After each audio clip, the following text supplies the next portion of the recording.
विजयनगर साम्राज्य के राजा कृष्णदेव की मां अधिक की उम्र हो जाने के कारण अक्सर बीमार रहने लगी थी। राजा ने उनके उपचार के लिए कई वैद्य बुलाए। उनका सफल उपचार कराने की लाख कोशिश की, लेकिन स्वास्थ्य में सुधार आने की जगह उनकी मां की सेहत दिन ब दिन बिगड़ती चली गई।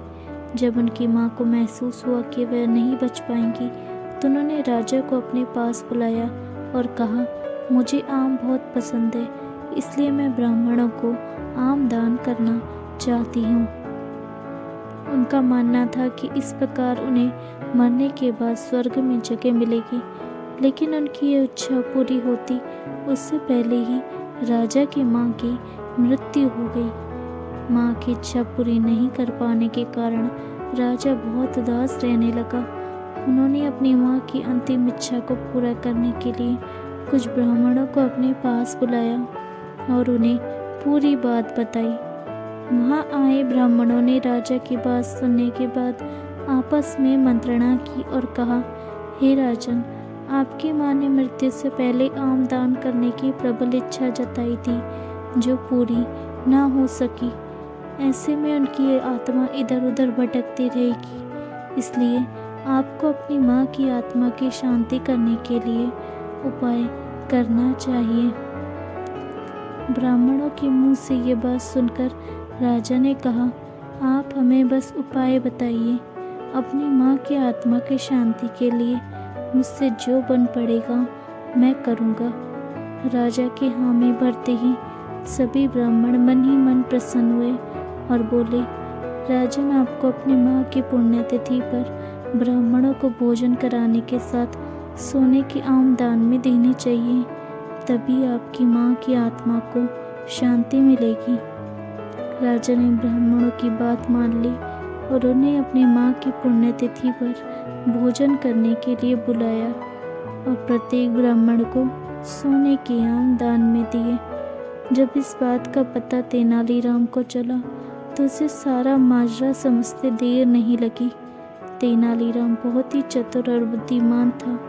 वह समझ गया था कि ब्राह्मणों ने राजा की भावनाओं का लाभ उठाते हुए अपने लालच के कारण सोने के आम दान करने की बात कही थी।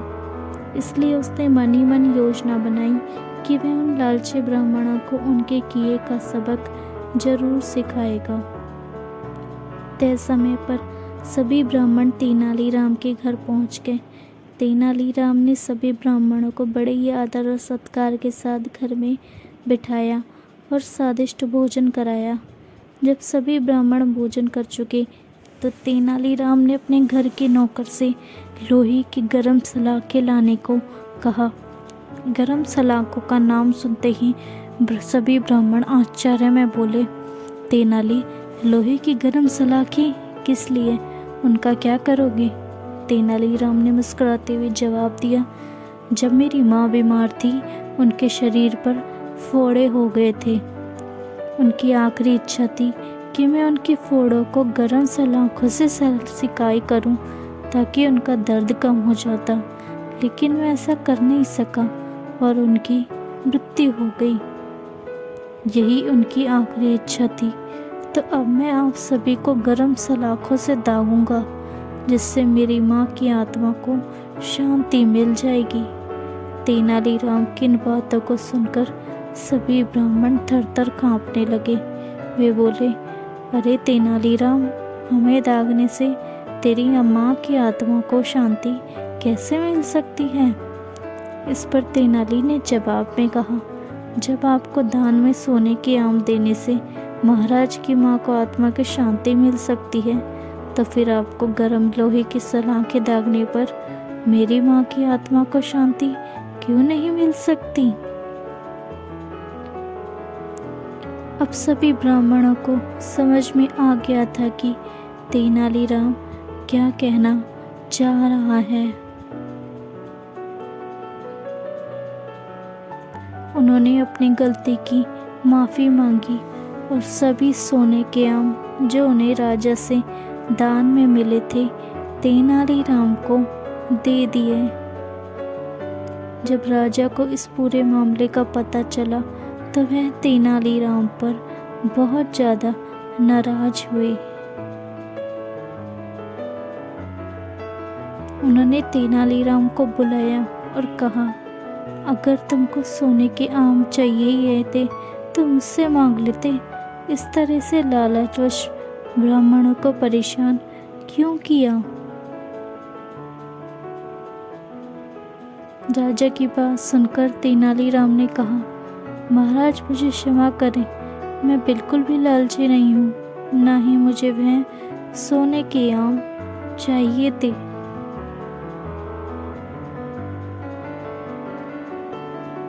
मैं तो बस ये ब्राह्मणों की लालची प्रवृत्ति को रोकने की कोशिश कर रहा था।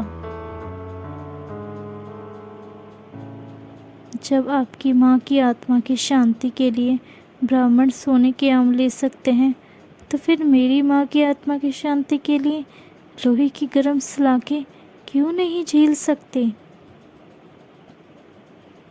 राजा को भी अब तेनालीराम की बात अच्छे से समझ में आ गई थी।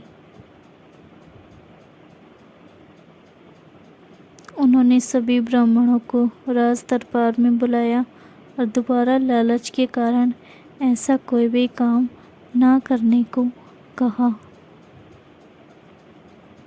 ब्राह्मणों ने भी राजा से अपने किए की क्षमा मांगी और सदा के लिए लालच त्यागने की बात कही। इस कहानी से हमें यह सीख मिलती है कि तेनालीराम, लालच का फल हमेशा बुरा ही होता है, इसलिए लालच को कभी भी मन में घर नहीं करने देना चाहिए। दोस्तों, अगर आपको कहानी अच्छी लगे तो चैनल को लाइक और सब्सक्राइब कीजिए।